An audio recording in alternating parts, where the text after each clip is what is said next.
when did you know that you wanted to manage? Because it's a difference between working in a front office and working with those guys in that regard versus putting the uniform back on.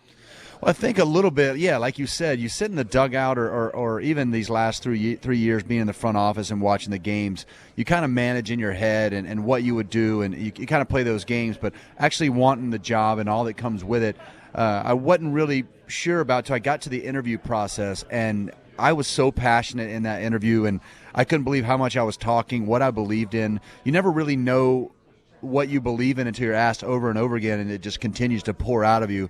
And I got extremely passionate in each one of my interviews, and I got done, and I was literally sitting in my hotel room after the first one. I was like, man, I want this bad. And the more I just sat there, and especially when I got the second interview and was prepping for that and got done with that one, I was like, man, I'm really going to be disappointed if I don't get this job. And as much as I have relationship with these guys and their friends, after that interview process, I really wanted a job. I was going to be extremely disappointed and was hoping that I got this job. Do you think that your interactions with guys as players has to be different because you're the manager? Like, can you be as strong on a guy as a manager as you were as a player, because there's that disconnect and it's not like the person sitting next to you in the locker? Can you go as hard after a guy as a manager as you can as a player?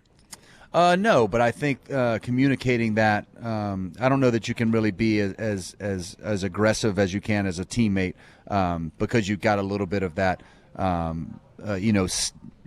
When you're in the head, when you're at the head honcho, your voice carries a lot more weight. So when you're a teammate or a player, you can come at them kind of hard because they know where you're coming from. I hope to create that relationship with each one of my players where they understand that it's coming from a place of love and trust and respect, and that I just want what's best for them and the group.